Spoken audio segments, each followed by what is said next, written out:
Assalamualaikum warahmatullahi wabarakatuh. Alhamdulillah hamdan katsiran thayyiban mubarakan fih kama yuhibbu rabbuna warda. Wa asyhadu an la ilaha illallah wa la syarika lah. Wa asyhadu anna Muhammadan abduhu wa rasuluh. Ya ayyuhalladzina amanu taqullaha haqqa tuqatih wa la tamutunna illa wa antum muslimun.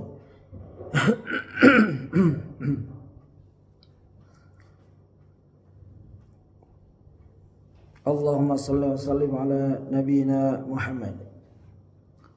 Ikhwah rahimani rahimakumullah, jamaatul subuh di Masjid Al-Balad Bojongsari Depok. Alhamdulillah, kita lanjutkan kajian kita yang ke 64 Sirah Nabawiyah, belajar mencintai Rasulullah SAW dengan segala usaha, yaitu ilmu dan amal. Berilmu dan beramal dalam rangka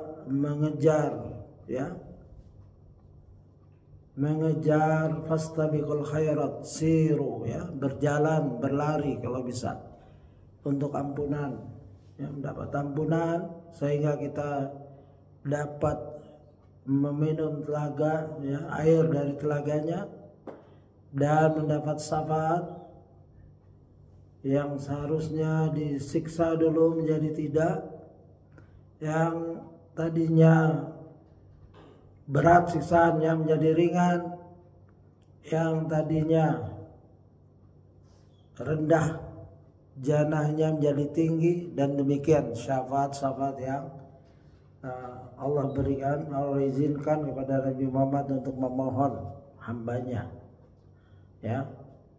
Hamba Allah diberi izin untuk mendapatkan syafaat dari hambanya yang tercinta Abdullah, hambanya wa Rasul.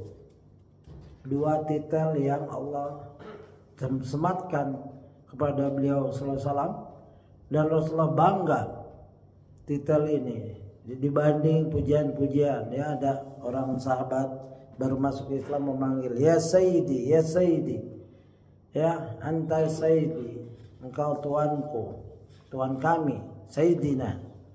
Rasulullah menegur, jangan berlebihan, makna hadis seperti itu. Panggil aku sebagaimana Allah memanggilku, Abdullah wa Rasul. Kita lanjutkan kajian kita di halaman 198, yaitu urgensi pengutusan Nabi Muhammad SAW bagi manusia. Sungguh rahmat yang paling besar pada manusia adalah diutusnya Rasulullah SAW menjelaskan, menyelesaikan masalah yang begitu panjang, dari sampai 600 tahun lebih. Isa alaihissalam diangkat 570 tahun kemudian baru Nabi Muhammad SAW diutus. Itu masa yang panjang, yang manusia begitu banyak melakukan kerusakan moral, akhlak, akidah, akhlak, moral, muamalah, dan lain-lain telah digambarkan. Bahkan masuk ke Mekah. Di antara dua tokoh yang agak ekstrim adalah Amru bin Luhai al-Khazai. Ini tokoh yang membawa kesyirikan ke Mekah. Dia amalannya baik, dermawan, kaya, bahkan setiap tahunnya berkurban, menyembelih hewan 10.000 onta. Begitu. Kita sudah bacakan di video-video sebelumnya. Dan menyediakan pakaian untuk 10.000 jamaah, dan memasak makanan yang kurma dicampur tepung untuk seluruh jamaah. Hal ini baik, tetapi kebaikannya dirusak waktu saat dia jalan ke Syam, Syria. Dia membawa pulang Hubal atau asnam yang lain, berhala-berhala lain, di mana Amr bin Luhai Al-Khuzai yang begitu banyak amalannya tetapi dirusak dengan kesyirikan, bahkan dia tokoh kesyirikan paling utama. Sejak itu rusak agama Ibrahim, bahkan dia memperkenalkan khurafat di mana hewan-hewan dijadikan keramat, ya, hewan unta betina yang melahirkan 5 kali anak betina tidak boleh diganggu, ditandain kupingnya, dipotong kupingnya, ya. Telah berlalu ayat dan penjelasannya secara detail, ini secara gambaran aja kerusakan. Onta betina yang sudah melahirkan 10 tidak boleh diganggu, tidak boleh ditunggangi dan lain-lain. Ini adalah ajaran-ajaran yang diperkarsai oleh Amr bin Luhai Al-Khuzai. Dan inilah, ya, Allah menghukum dia dengan hukuman yang berat, ya, di mana Rasulullah SAW bersabda berdasarkan hadis sahih Bukhari Muslim, ya, ra'aitu Amr bin Amir Khuzai yajurru qusbahu finnar kana awwalu man sayyabas sawaib. Aku, Rasulullah bermimpi, ya, dilihatkan aku melihat Amr bin Amir Al-Khuzai menyeret ususnya di dalam neraka karena dia adalah orang yang pertama mempersembahkan as-sawaib, ya, gitu, persembahan-sembahan. Ya, banyak hadis-hadis, ya, beberapa ada hadis seperti itu, ya. Jadi amalan baik pernah ada waktu beberapa tahun yang lalu di Australia, ya, karena ada pertanyaan di mana mereka bertanya tentang Mother Teresa, amalannya baik, menolong orang miskin di Afrika dan lain-lain. Bagaimana Ustaz? Ya, kita jawab sesuai dengan ilmu, yaitu Al-Quran, ya. Innalladzina kafaru min ahlil kitab, dia termasuk ahlil kitab, ya, fi nari jahannam, di neraka. Ya, masalah berat tidaknya, ya, wallahu alam, hanya Allah yang tahu. Secara hukum zahir meninggalnya belum Islam, hilang. Nah, kalau si ini Amr bin Luhai Al-Khuzai, dia syirik. Inna syirka la zulmun azim. Walaupun dia baik pada manusia, pada hewan dan lain-lain, dia cinta banget dengan hewan sehingga ditetapkan hukum, ya. Dia orang berkuasa di zamannya, dihormati. Sampai sekarang belum terdengar ada orang motong hewan 10.000 setiap tahun, ya, ya, begitu. Dan memberi pakaian dan memberi makan, 3 kebutuhan pokok manusia dipenuhi. Itulah orang baik. Dia memberi makan, ya, dia memberi pakaian, ya, begitu, dan dia memberi hidangan lain, begitu. Tapi balasannya, ya, al jaza min jinsil amal, ini bukan hadis tapi kaidah yang berlaku. Balasan sesuai dengan amal. Amalannya baik, tapi kenapa dihukum oleh Allah? Diseret, ya, dia menyeret-nyeret ususnya, terburai ususnya di neraka, berjalan. Karena ada kejahatan yang menutupi amalan itu semua, yaitu syirkul akbar, di mana seorang menyembah Allah dan menyembah yang lainnya. Dia menyembah Allah, menyembah Hubal dan benda-benda lain, 360 berhala, ya. Saya telah menerjemahkan melalui pertolongan, ya, artificial intelligence. Ya, artificial intelligence ini boleh dipakai asal kita tahu ilmunya. Sebagaimana waktu daurah terakhir dengan salah satu syekh dari Yordan di Jakarta, beliau menjelaskan artificial intelligence itu bermata dua, bisa baik bisa buruk, bisa buruk sekali, bisa baik sekali karena memudahkan, ya, kita bisa, yang penting kita tahu kaidah bahasa Arab, benar nggak? Terus kalau hadis, ya dia suka melenceng, hadis yang kita minta ini dikeluarkan ini, ya. Makanya seorang yang ingin baca atau menerjemahkan kitab-kitab besar, di sampingnya ada kitab aslinya, ya, kitab asli atau bentuk PDF. Jadi kalau dia memberi hadis yang lain, kita tahu sanadnya siapa.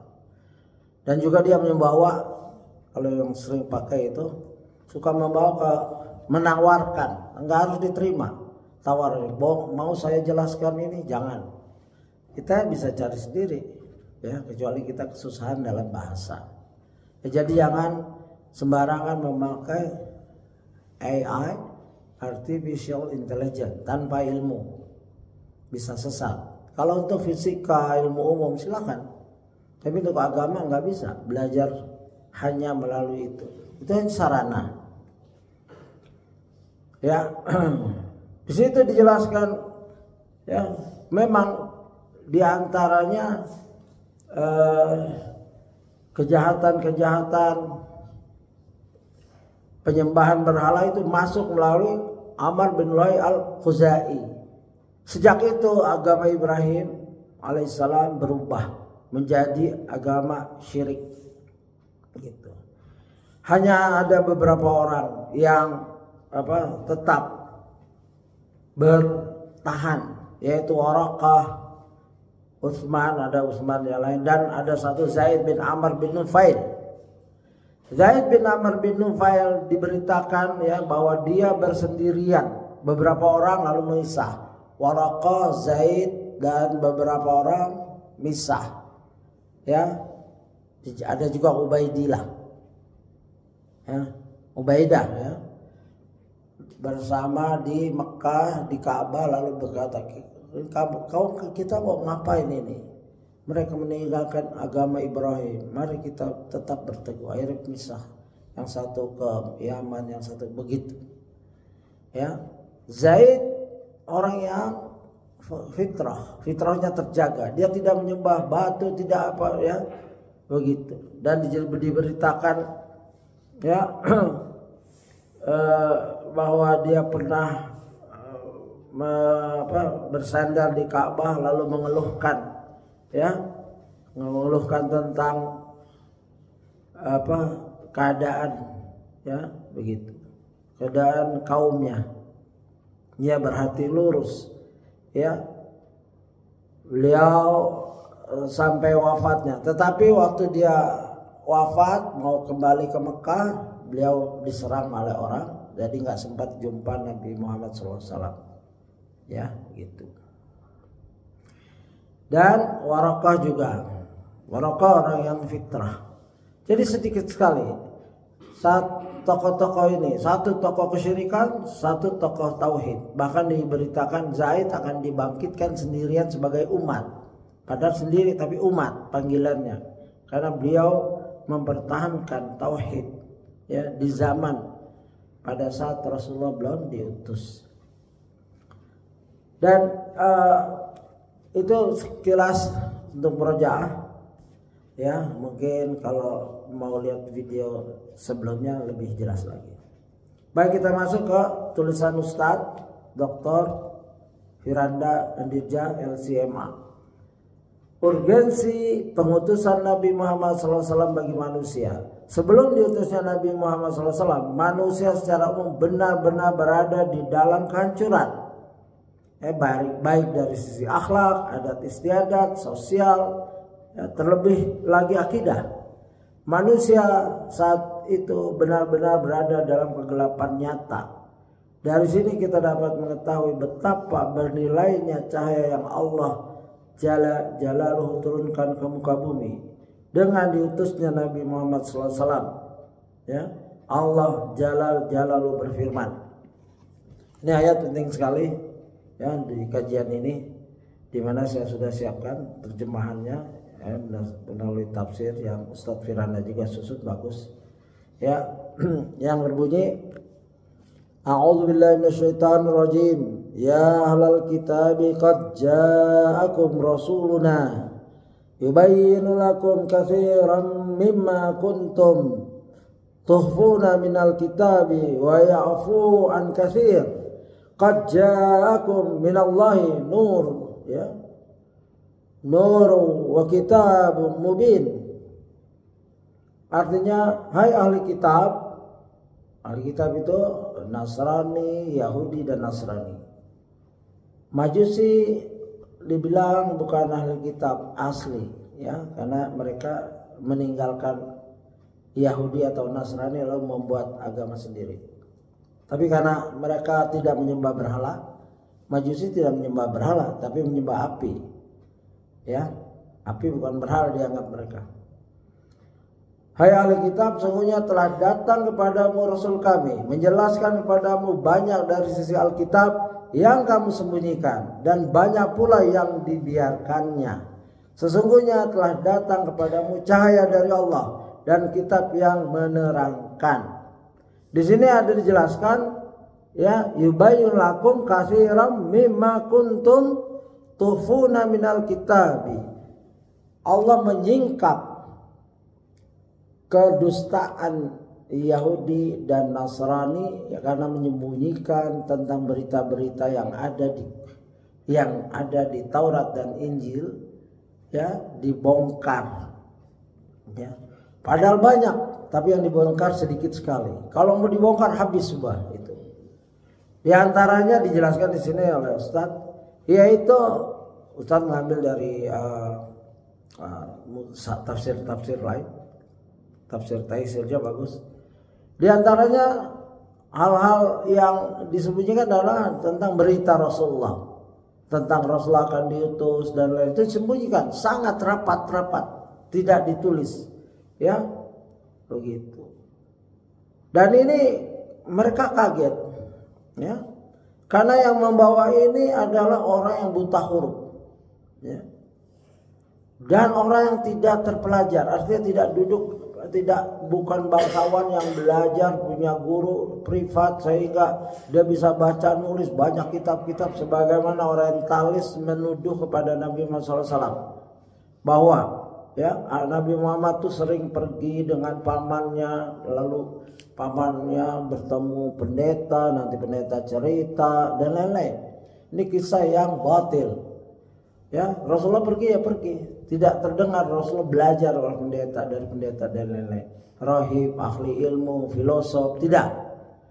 Ya, dan tidak baca kitab-kitab filosofi, padahal Aristo, Plato sudah ada. Ya, Romawi, Yunani itu ada.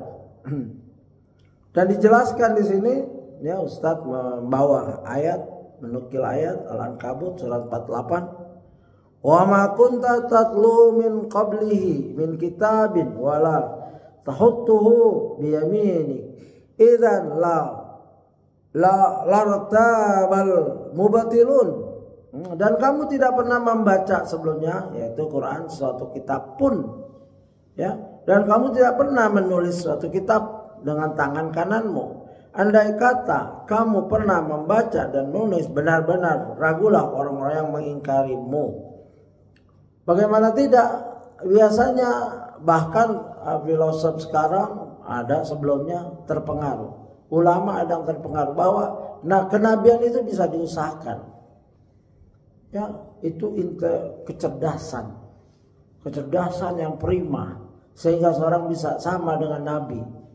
Ini ajaran Aristo atau Plato atau para filosof yang diserap, diterjemahkan, dibaca oleh sebahagian orang Islam sehingga terkecoh. Mana ada Nabi bisa diusahakan? Berarti Nabi banyak dong.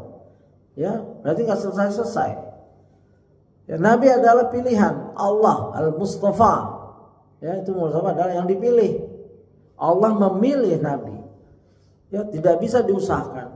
Ya, kecerdasan, IQ yang tinggi, seorang bisa jadi Nabi. Ini adalah kedustaan. Ya. Ayat ini menjelaskan jika Rasulullah bisa membaca dan menulis, niscaya orang-orang akan ragu dengan kenabian Rasulullah SAW. Juga akan menuduh beliau membuat Quran karena mengadopsi dari kitab-kitab terdahulu yang dia baca. Bagaimana mungkin seorang yang tidak bisa baca bisa menulis tentang dalamnya laut, gelapnya kedalaman laut, tentang embrio ya di surat yang kita sering baca, suratul Mukmin. Bagaimana mungkin ya Nabi Muhammad sanggup menulis, mengekspresi, ya, mengelaborasi, menjelaskan dengan komprehensif, ya, menjelaskan dengan menyeluruh, bahkan ada yang detail, ada yang mujmal umum, ya, bahkan ilmu pengetahuan modern pun tidak meragukan, ya, kebenaran yang ada yang sesuai dengan sains. Tapi Al-Quran bukan kitab ilmu pengetahuan modern. Kalau yang cocok dengan Al-Quran kita terima, yang tidak cocok kita tolak. Standar kita Al-Quran, karena yang menciptakan alam semesta, mudah sekali, ya begitu.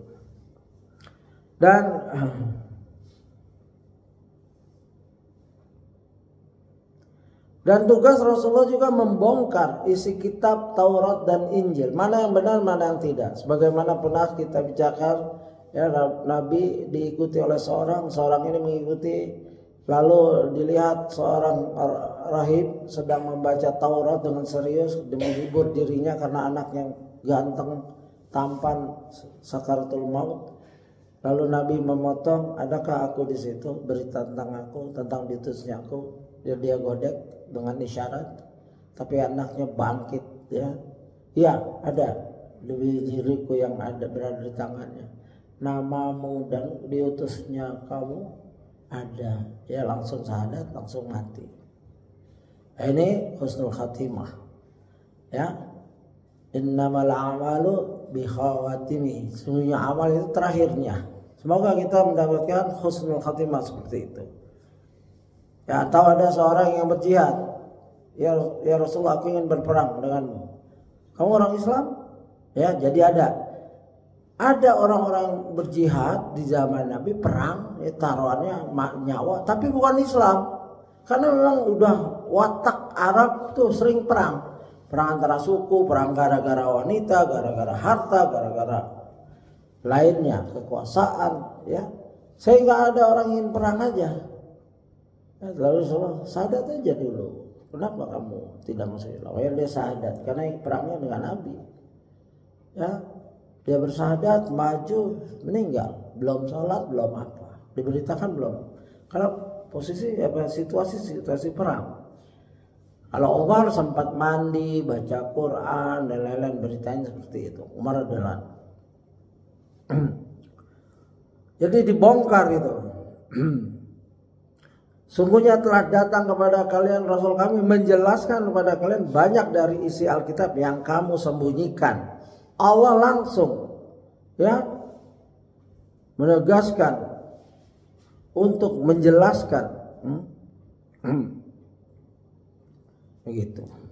Masalah rajam ditutupi, ya. Ada orang Yahudi berzina, lalu Rasulullah datang. Kenapa dia berzina? Apa yang kamu ingin hukum? Kami akan arak keliling. Ya, bilang, bukankah ada hukum rajam di kitab kamu? Tidak. Lalu dibacakan, lalu ditutup. Angkat tangan kamu. Ya, benar. Lalu Abdullah bin Salam baca. Begitu diangkat tangannya, itu kita tentang hukum rajam. Jadi mereka menyembunyikan dan jahat sekali, sistematis sekali, ya begitu. Yahdi billahi man ittaba ridwana subul salam wa yukhrijuhum min adh-dhulumati ila an-nur bi'izni wa yahdihim ila siratal mustaqim. Dengan kitab itulah Allah menunjuki orang-orang yang mengikuti kepada keridhaannya ke jalan keselamatan. Dan dengan kitab itu pula Allah mengeluarkan orang-orang yang itu dari kegelapan, gelap gulita kepada cahaya yang terang benderang dengan seizinnya, dan menunjuki mereka ke jalan yang lurus. Ya, Subul Salam, ada kitab namanya Subul Salam, susunan Saukani, ya, itu Sarah Bulughul Maram, ya, ulama Yaman, ya kalau nggak salah seperti itu. Yahdi billah manitaba ridwanahu subulus salam. Dengan kitab itu Allah menunjuki orang-orang yang mengikuti keridhaannya ke jalan-jalan keselamatan, begitu. Ya, jadi bersyukurlah kita ya mendapat hidayah ini. Salman Al-Farisi meninggalkan kekayaan keluarganya, meninggalkan hasil usahanya sudah didapatkan, terus berjalan mencari cahaya. Ya, sebelum salam bisa syariat, jalan Islam seluruhnya adalah keselamatan. Seluruh syariat Islam yang ada, yang telah diamalkan oleh Rasul itu jalan keselamatan. Siapa saja yang ingin selamat harus melaksanakan syariat Islam. Baik dia keluar pribadi, ibda binafsik, mulai dari keluarga, qu anfusakum wa alaikum nara, jaga dirimu dan keluargamu dari api neraka, sebagaimana Ali Radwan, terapkan syariat Islam di dalam dirimu dan keluargamu. Masyarakat yang mau selamat ya menempuh subul salam, masyarakat yang menegakkan syariat Islam di sekitarnya, sesamanya saling mengingatkan, mengajarkan. Ya, begitu. Negara yang ingin selamat, yang menerapkan syariat, itu sudah jelas. Kita dapat contoh, Saudi Arabia itu menegakkan tauhid dan syariat Islam tegak, walaupun belum 100% orang-orangnya, ya, tapi negara itu sudah penuh berkah.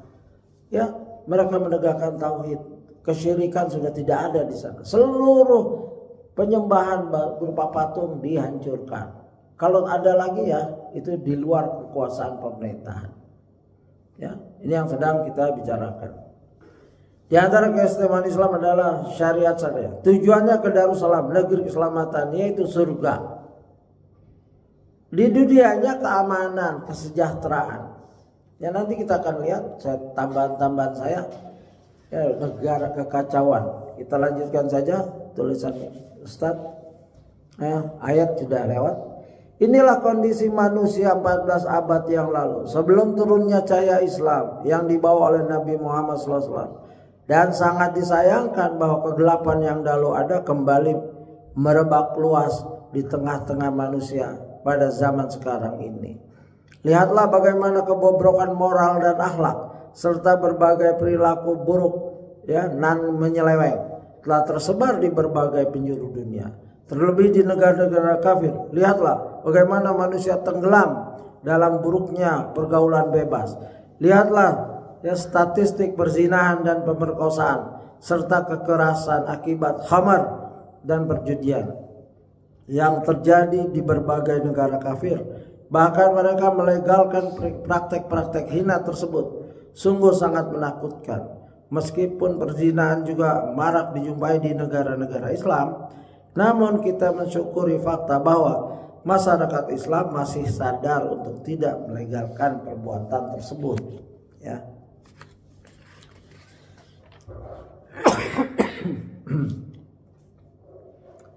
Lihatlah bagaimana aurat bukan lagi sesuatu yang dikenal oleh generasi muda. Dengan bebasnya mereka mengumbar aurat di mana-mana tanpa sedikit pun merasa risih atau bersalah. Pemandangan yang berisi para wanita yang berpakaian namun telanjang sudah lumrah dijumpai di media-media baik cetak maupun non cetak. Ya. Saya ingat debatnya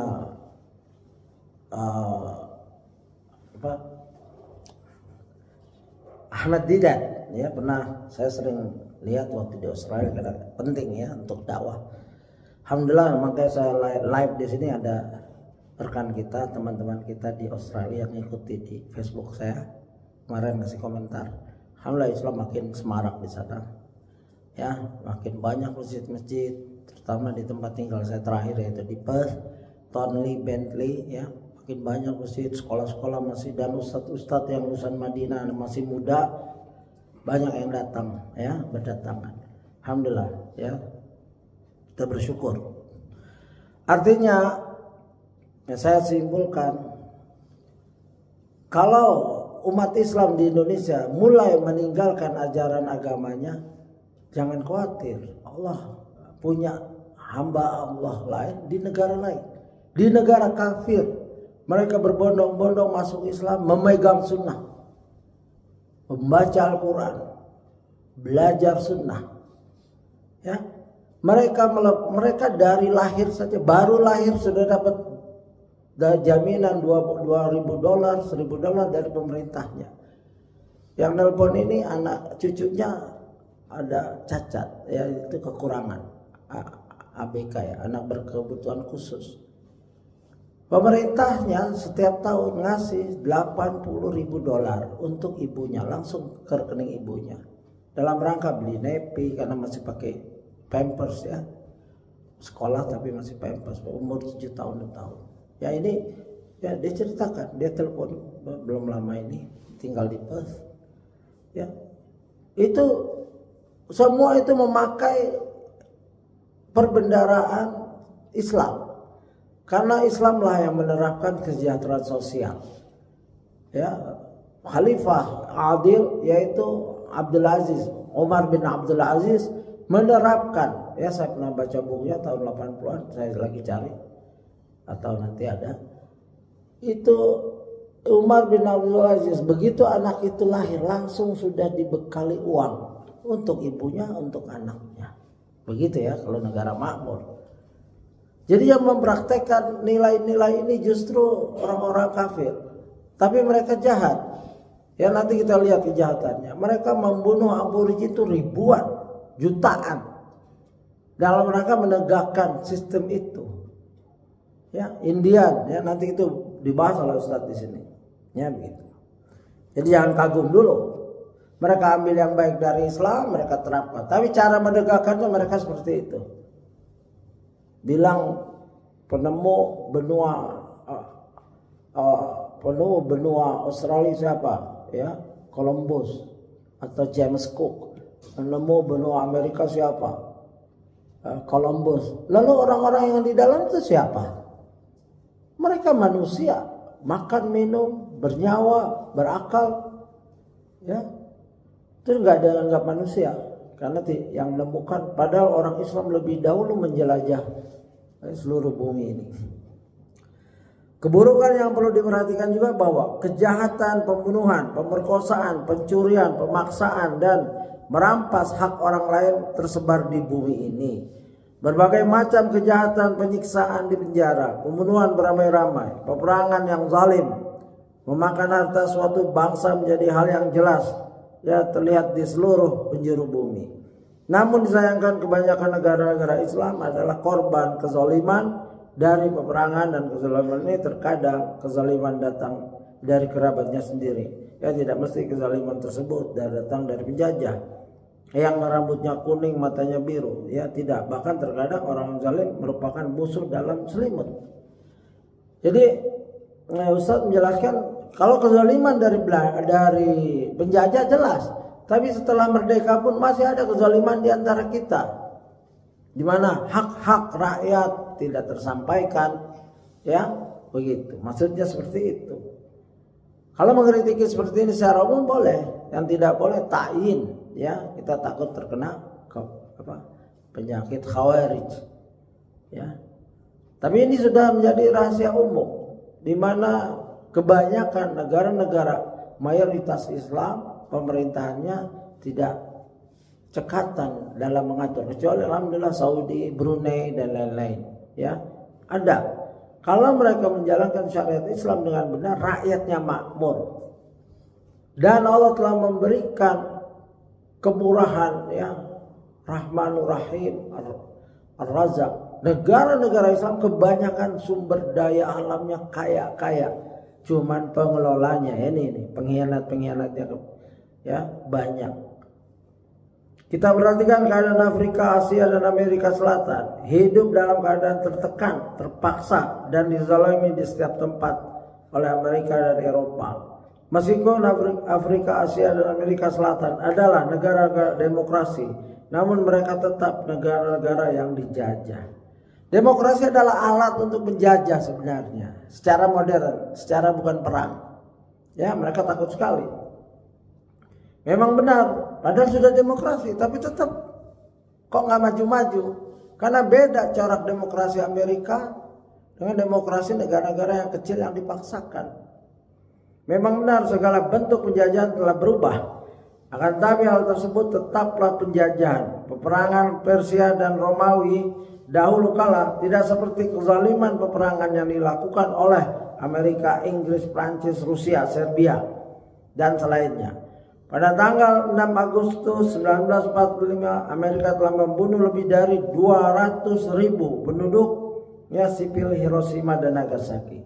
Di tahun yang sama, pada bulan Maret, Amerika juga membunuh penduduk sipil Jepang dengan bom napalm yang terlarang yang ditembakkan oleh pesawat B-29 ke kota Tokyo. Ini tulisan Ustadz ya, saya bacakan saja. Nanti saya tambahkan sedikit. Amerika juga membunuh 1,5 juta dari prajurit Korea dan Cina dan membunuh 1 juta penduduk sipil Korea pada tahun 1950 Masehi. Juga mereka membunuh 3-4 juta penduduk Vietnam dalam perang Vietnam dari tahun 1963 Masehi hingga 1975. Ini merupakan perang yang sangat menghancurkan yang tercatat dalam sejarah. Itu yang tercatat itu. Ya, banyak lagi kasus-kasus seperti ini. Ya. Sebelum kita lanjutkan sedikit, ya kita membahas tafsir tadi, yaitu di situ dijelaskan tentang Allah menurunkan Al-Quran dan nur ya, begitu. Ya, ini dijelaskan oleh Tabari. Nur di sini Nur Muhammad. Ya. Al-Quran ya. Dan apa? Qad ja'akum minallahi nura wa kitabun mubin. Ada nur, ada kitab. Artinya kalau disebut bersamaan berarti yang nur ini bukan kitab, begitu maksudnya. Ya, maka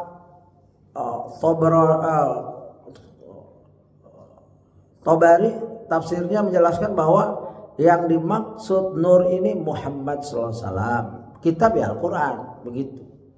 Tapi jangan salah, nur ini bukan nur Muhammad yang difahami oleh sufi, bahwa seluruh alam diciptakan dari nurnya Muhammad SAW. Wah, ini nggak benar ini, hati-hati ya. Imam At-Tabari hanya menjelaskan bahwa Nabi Muhammad kadang-kadang dipanggil nur karena membawa cahaya, begitu, bukan asli. Ya, di sini saya bawakan beberapa bid'ah sufiyah yang menyatakan Nabi Muhammad, ya, tulisan dari Ustaz Ali Musri, Dr. Ali Musri, bahwa nur Muhammad, dunia diciptakan, ya, dunia diciptakan karena nur cahaya Nabi Muhammad SAW. Ini penting ya, takut ada yang membaca terus salah memahami.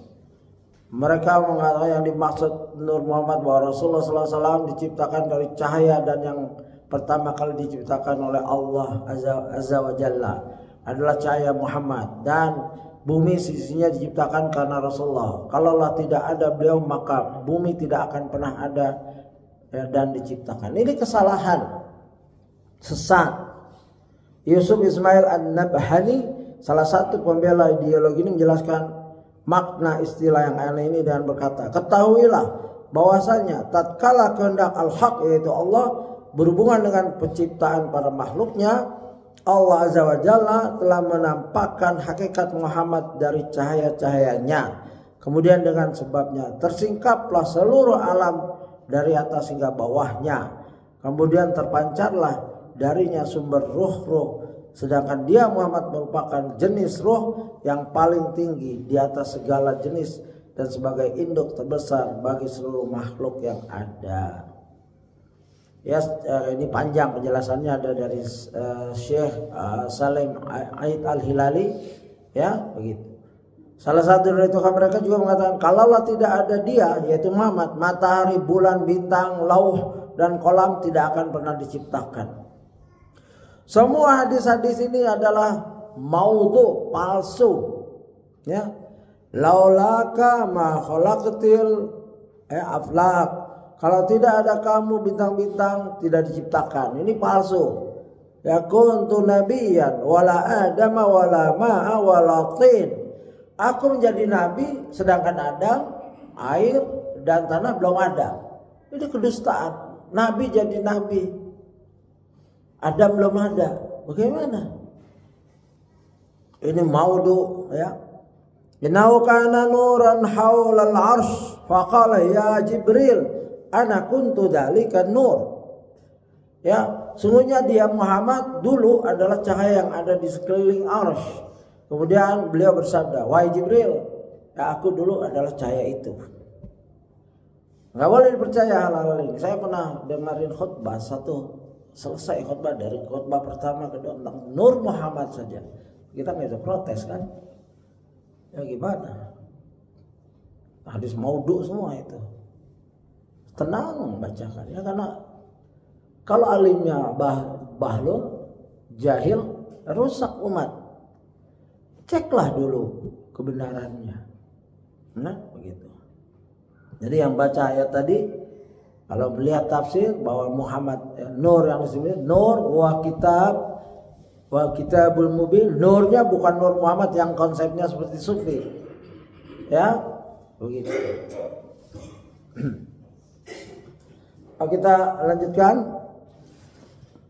Jika ada pertanyaan silahkan angkat tangan saja. Cukuplah kita lihat apa yang Amerika perbuat di Irak, Afghanistan dan selainnya.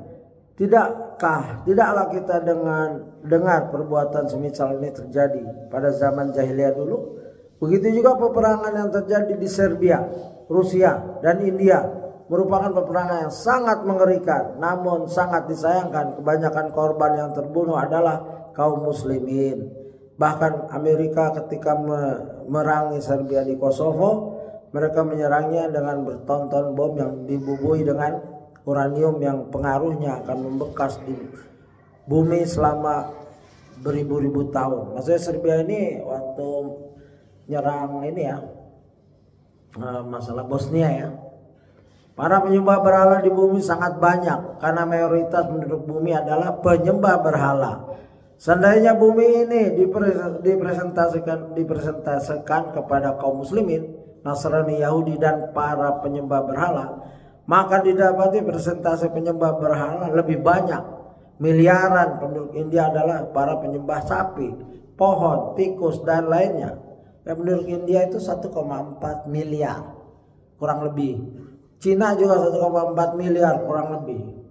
Mayoritas penyembah berhala. Kalau Cina menyembah Kongfucu dan lain-lain, Buddha itu menyembah berhala. Ya.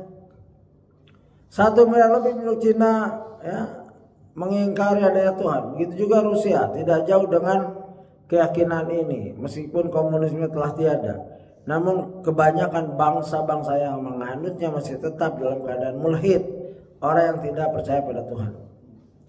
Kita dapati agama Buddha tersebar di Asia Tenggara dan Jepang. Di Afrika banyak sekali kabilah-kabilah yang menyembah berhala. Mereka menyembah patung-patung, pepohonan dan bintang-bintang. Ya, ajaran voodoo itu black magic ya. Itu dari Afrika. Di Eropa dan Amerika banyak orang-orang Kristen yang kemudian berubah menjadi mulhid. Ya, di Australia juga yang saya tahu banyak Kristen yang nama sudah nggak ke gereja. Ya, mereka sudah mulhid. Mereka nggak mau masuk Islam karena informasi tentang Islam buruk sekali dengan terorisme dan lain-lain. Mungkin contoh kita juga jelek, akhlak kita jelek, Islam tapi menipu, Islam tapi korupsi. Itu akan memberi orang jauh dari Islam dan kita cukup andil. Ya, kalau orang jauh gara-gara kita, naudzubillah, nanti di akhirat kayak gimana? Ya. Orang-orang Prancis, Amerika dan Jerman mengatakan bahwa diri mereka adalah sekuler. Nah, mereka memilih sekuler. Sekuler adalah pemisahan agama dan dunia dengan perpolitikan dunia. Ini diakibatkan karena kebodohan Kristiani dalam mengamalkan ajarannya. Di mana dulu anak-anak kecil diculik, dijadikan pastor, dan dulu ilmu pengetahuan mau berkembang ditangkap. Galileo dibakar dan lain-lain. Ini gara-gara Kristen salah. Lalu hukuman ke Kristen, lalu manusia berontak, nggak perlu agama Kristen. Kristen nggak boleh masuk ke pemerintahan karena zalim. Akhirnya konsep sekularisme ini masuk ke negara-negara Islam, mayoritas Islam. Kalau Islam memang ada pemerintahan, Madinah itu pemerintah, ya, Khalifah Abu Bakar, Umar, ya. Cuman saya kalau kita bicara gini dibilang ingin menegakkan Islam dengan jihad. Tidak, kita hanya menjelaskan ilmu, ya. Kalau soal Khawarij saya pernah di dalam 22 tahun lebih, masih kecil, masih muda sampai umur 22 sampai 22 tahun. Kami paham, ya, Khawarij itu apa. Tapi kalau menjelaskan ini ada konsep yang benar. Ya, Islam tidak memisahkan kehidupan perpolitikan, kehidupan rumah tangga dan lain-lain. Karena dunia menghukum agama Kristen, maka Kristen tidak boleh berkuasa karena zalim. Tapi kalau Islam, alhamdulillah, ya, Khalifah Umar bin Abdul Aziz menegakkan keadilan, ya. Dan nanti Islam akan memerintah, yaitu Imam Mahdi, adil, ya. Pemerintah dunia berbaiat semua serempak, ya, dengan kuasa Allah. Bahkan Turki, Tunisia dan negara Islam lainnya juga mengatakan bahwa diri mereka sekuler. Nah ini, ya, Turki, Tunisia, bahkan Turki kebablasan. Dia hancurkan kekhalifahan Utsmaniyah tahun 1924, ya, yaitu Kemal, Mustafa Kemal, dan kebablasan seluruhnya diganti dengan bahasa Turki, sampai azan diganti dengan bahasa Turki. Coba kalau kita azan pakai bahasa Indonesia, Allah Maha Besar, Allah Maha Besar, nggak enak, cemplang, jelek, buruk, bid'ah. Ada yang azan gitu, ada yang berani azan kayak gitu di Istiqlal, kata Allah Maha Besar, Allah Maha Besar. Ini apa? Kalau Turki bahasanya apa nggak tahu. Atau bahasa Inggris, yang Allah is the greatest, Allah is the greatest, nggak ada kayak hati. Bahasa Jawa apalagi kan, bahasa Sunda, bahasa Batak, nanti semua daerah punya azan masing-masing. Kalau kita ke Jakarta, bahasa Jakarta, nanti orang Padang nggak paham, ya apaan? Itu hikmahnya. Kenapa azan Al-Quran harus bahasa Arab? Karena Allah telah memilihnya.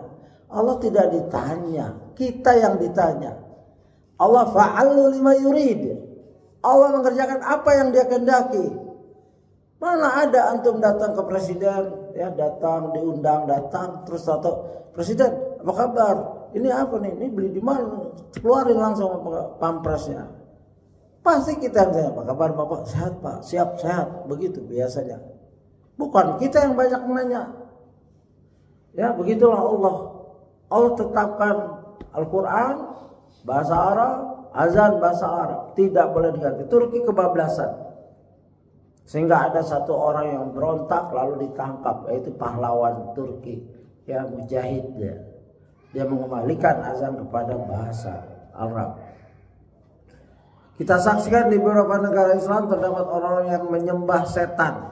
Padahal Rasulullah SAW bersabda, ya, ala inna syaitan qad, ya, aisa an yu'bad fi biladikum hadha abadan, walakin sayakunu lahu ta'atun fi ba'di ma tahtakiruna min a'malikum biha. Ingatlah, sungguhnya syaitan telah berputus asa untuk disembah di negeri kalian ini selamanya. Tapi ia akan mendapatkan ketaatan pada sebagian amal perbuatan yang kalian remehkan, sehingga ia setan ridho dengannya. Ya. Perjuangan Rasulullah SAW dan para ulama seperti Syekh Abdullah bin Abdul Wahab dalam menegakkan tauhid, ya, yang telah hampir rusak juga di zamannya, itu berbuah, ya, yaitu di mana tauhid tegak di dataran Saudi dan sekitarnya. Kalau di Indonesia, ya, kita lihat sendiri masih banyak berhala. Setelah semua, ya, pemaparan ini tidaklah kita merasa bahwa bumi menuju kemerosotan yang sangat drastis? Tidakkah kita merasa bahwa kaum muslimin saat ini sangat membutuhkan Islam? Bahkan, tidakkah kita merasa bahwa selain kaum muslimin juga membutuhkan Islam? Tidakkah kita merasa bahwa Amerika, Rusia, dan Asia membutuhkan agama ini? Kalau ini pertanyaan dari Ustadz.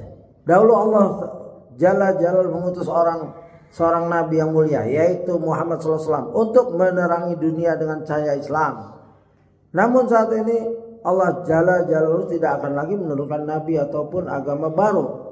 Jadi siapakah yang dengan izinnya bisa menyembuhkan umat ini jika bukan kita? Siapa yang akan mengajarkan Islam kepada manusia jika bukan kita? Ya, begitu. Ini pertanyaan yang bagus ya dari Ustadz. Ya, masalah pembacaan teks saya cukupkan sampai situ karena masih panjang.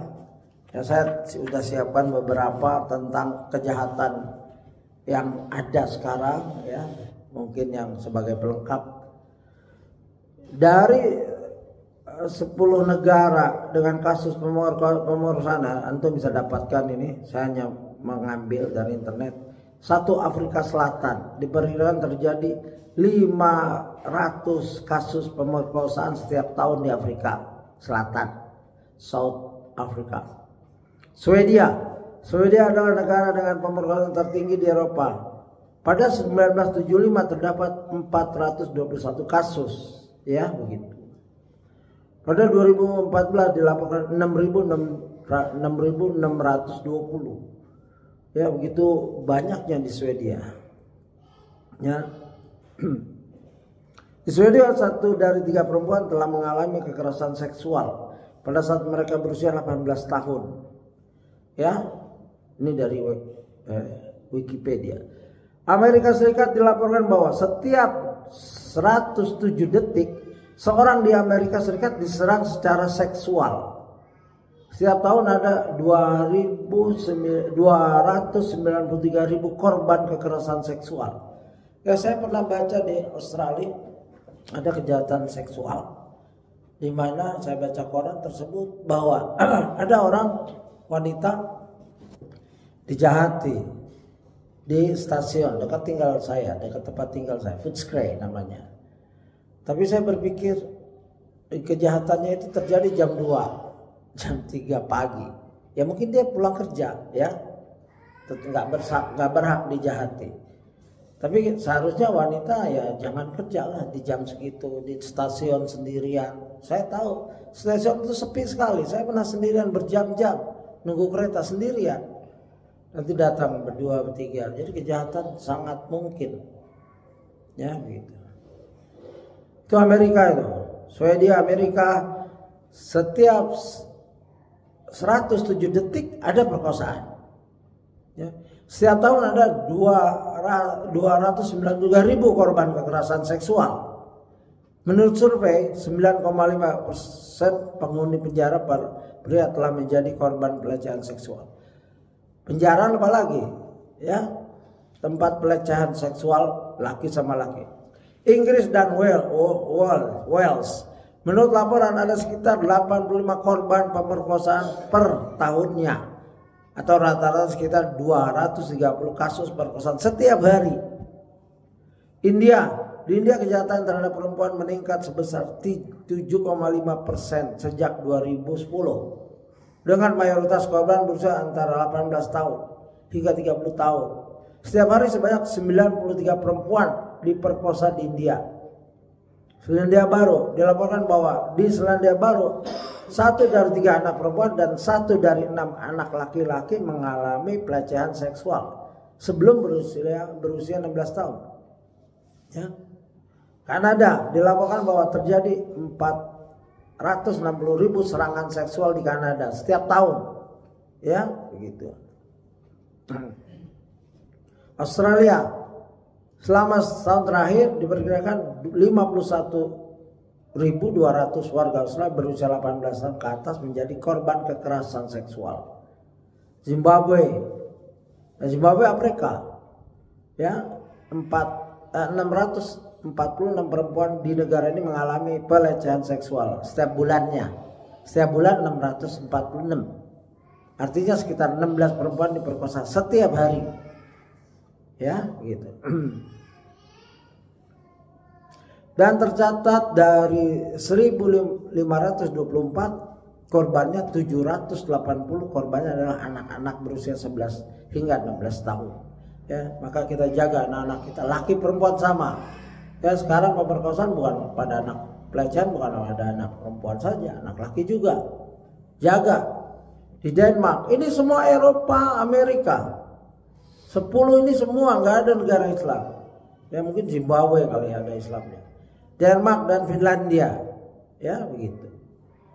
Kalau begitu sudah merosotnya, tapi mereka masih enggan, bodoh, sombong, arogan untuk menerima syariat Islam. Di Saudi dari urutan tidak ada Saudi. Indonesia 0,5 dari 100.000. Ya 0,5 dari 100.000. Indonesia itu paling tinggi itu Amerika dan lain-lain. Saudi nggak ada sama sekali. Amerika, Malaysia ada berapa, Singapura juga ada. Ya, jadi hendaklah kita bersyukur hidup di negara walaupun belum menerapkan 100% Islam, ya,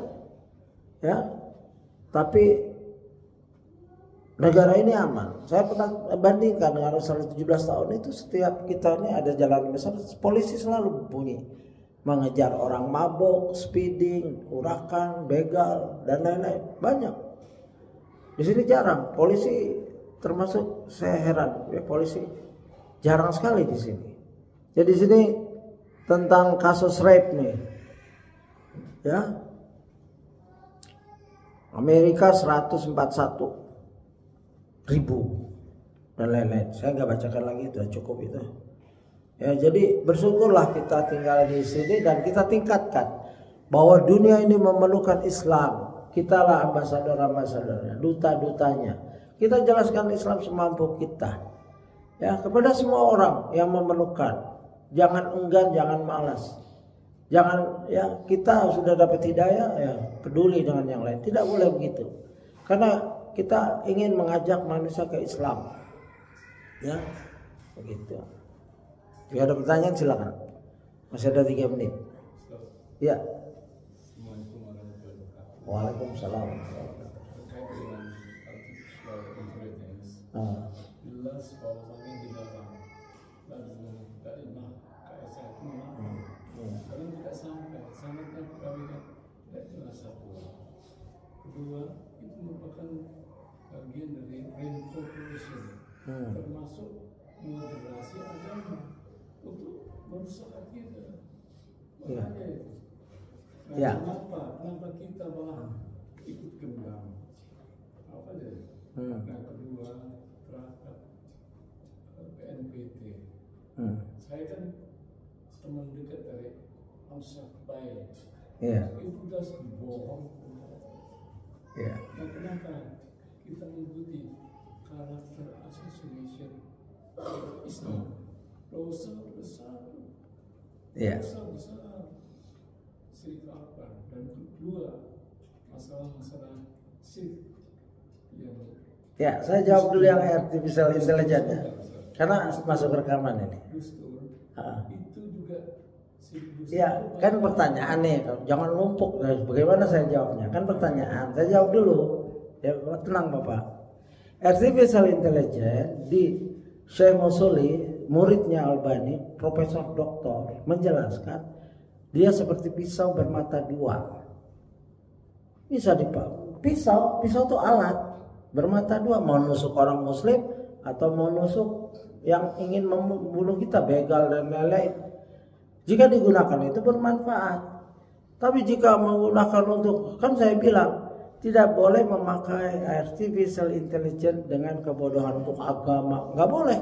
Tapi untuk sains silahkan, ekonomi. Kalau untuk menerjemahkan hati-hati, ya. Gitu. Jadi nggak semuanya ini alat, nggak bisa. Bahkan ulama-ulama itu masuk kepadanya maktabah syamilah, ya. Makanya diajarkan oleh saya juga Jika ingin cari sumber dari Maktabah Syamilah. Maktabah Syamilah diakui, ulama-ulama pakai itu. Ustadz saya lihat kalau lagi duduk yang dikeluarkan Maktabah Syamilah. Ya, mereka bukan orang awam. Kalau Lajnah Daimah memperingati ya silahkan, tapi ini juga ulama besar. Jadi yang mau pakai silahkan, yang tidak pakai, syaratnya berilmu. Yang mau pakai ini, yang mau pakai artificial intelligence harus mempunyai ilmu, tidak boleh bertanya kepada syekh, pada ulama. Jangan nanya akidah di artificial intelligence. Dia sifatnya cuma menerjemahkan. Kita udah punya terjemahan dari Ustadz. Saya pernah cek, Ustadz besar sudah menerjemahkan. Kita lihat terjemahannya dia sama. Lalu kalau sama gini mau diapain? Kita cek lagi halaman. Nah, saya menerjemahkan kitab Al-Mujtaba, Sarah Sunan Nasai oleh Ali Adam Aitiyubi, ya, ulama besar hadis dari Ethiopia, 40 jilid. Ya, berat kita menerjemahkan sendiri, baca sendiri. Kita minta bantu. Ada dia meleset tuh, memberi hadisnya yang kita mau gini diberi ini. Tapi nggak apa-apa, kita tahu kan kita punya PDF-nya. Begitu dia salah kita tahu, ya. Itu makanya nggak boleh orang awam yang nggak paham belajar agama melalui artificial intelligence. Jadi boleh, yang nggak mau silahkan, nggak apa-apa, bagus malah. Yang mengandalkan kamus langsung sendiri bagus itu. Ya demikian, karena waktunya sudah 1 jam Pak, nanti kita ngobrol tentang yang lain-lainnya. Tadi pertanyaan saya sudah jawab. Boleh Bapak ngambil fatwa Lajnah Daimah? Ya saya belum dapatkan itu. Tapi yang saya langsung diskusi kita dengan Profesor Musoli, ya nama depannya saya Abdul Aziz kalau nggak salah, Musoli. Itu Ustaz-Ustaz, ya Ustaz kibar hadir di Jakarta, di hotel di Jakarta. Demikian saya cukupkan kajian kita ini, insyaallah. Lain kali insyaallah kita akan teruskan. Saya nggak tahu di bagian mana lagi, di halaman yang jika di sini, karena ini berjalan terus. Ya sudah sampai 64 kalau nggak salah, insyaallah. Silakan dilihat bagi yang ingin melihatnya di video di channel, ya mudah-mudahan bermanfaat. Demikian, saya mohon maaf jika ada kesalahan dalam pembacaan dan penjelasan tulisan Ustadz, ya. Kita merujuk pada tulisan Ustadz, jangan merujuk penjelasan saya, itu hanya tambahan. Subhanakallahumma wa bihamdika asyhadu an la ilaha illa anta astaghfiruka wa atubu ilaik. Assalamualaikum warahmatullahi wabarakatuh.